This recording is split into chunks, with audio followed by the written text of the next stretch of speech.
There it is, the PCR. And I get the music down. Yeah, yeah. So managing heart cataract. Now this is the first case. I think I'll show you. This is an old case where almost 7 8 years back when I was using the Infinity. As you can see in the left hand, see as I was doing it, the left side, left hand. As you can repeat it, see that I could not the dip that was. See the left hand dip which has happened. That see the left hand. See the lens is, as if it is moving. So there it is.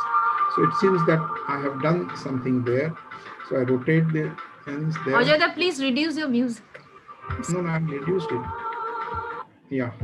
So there it is. I have not completely separated it. So there is one piece there. So I just bring it in front. There I now see there is the PCR over there. So there I rotate it. I go in, put in Visco there, and I try to make out some space. And around 10 years back, that was the only thing I was doing at this stage, just extend the incision.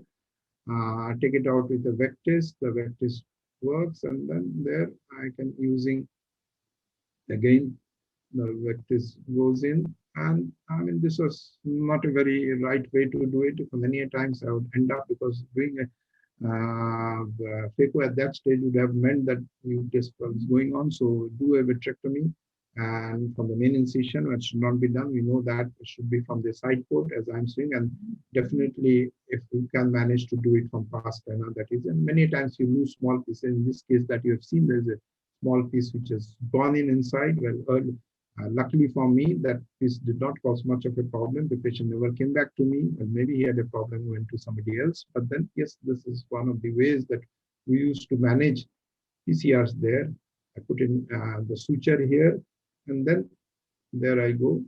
The suture goes in. I did the triamcinolone vitrectomy, and the vitrectomy actually cleared up all the material. There you can see the.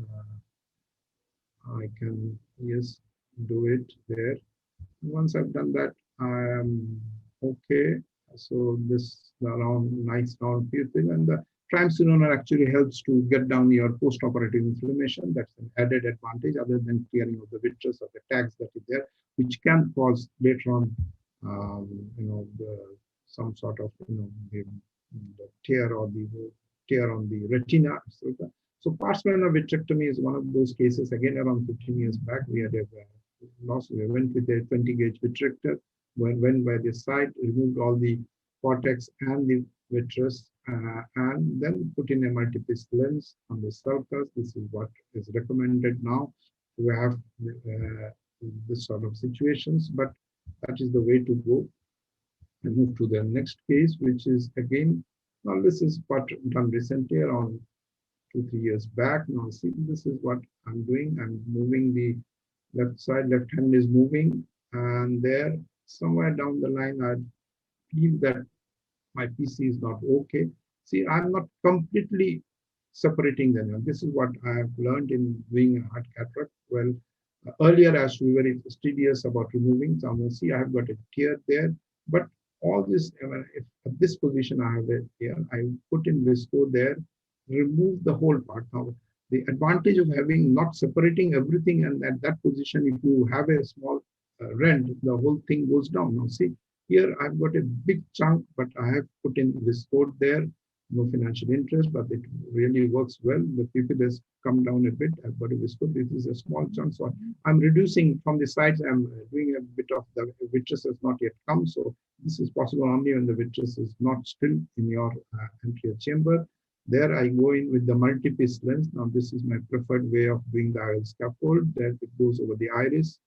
There it goes. So I have got this part over the lens, and some part maybe some nuclear material cortex may be there behind the lens. So going with the vitrector, do the vitrectomy. Once that is there, the lens is now gradually maneuvered into the sulcus. One haptic goes there.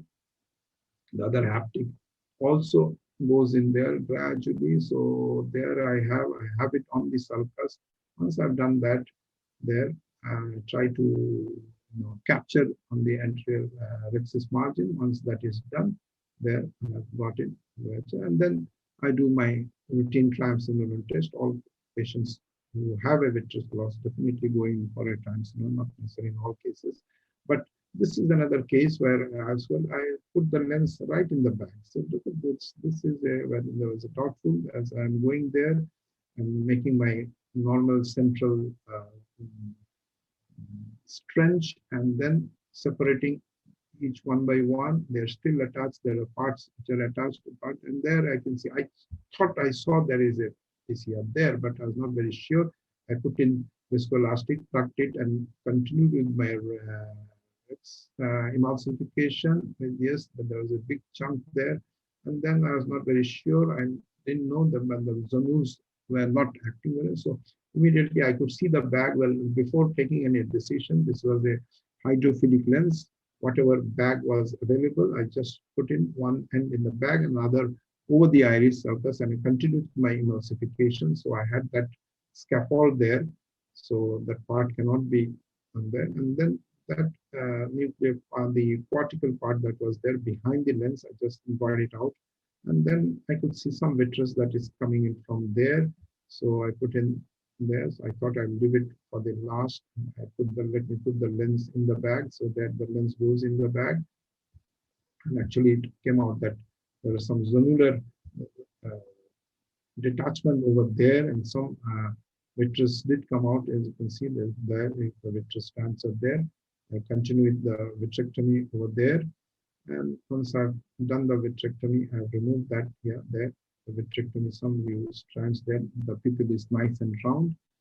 I don't know why I didn't put triamcinolone in here, but then I thought I had everything under control. And this is one, my VR surgeon, he said that he just did the silicone oil removal and the cataract came after. First he told me that cataract, he removed it after 3 months back, and I thought maybe it's a normal case, but then later on after surgery he told me that he had removed it just 3 weeks back.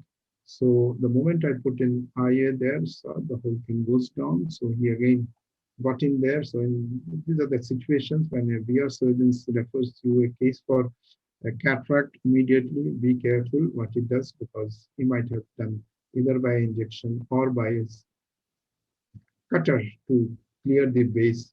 I mean, Somnath is there. You can also say that many times inadvertent touch may be there. So it's very important how fast the cataract came after any VR procedure. That's very important.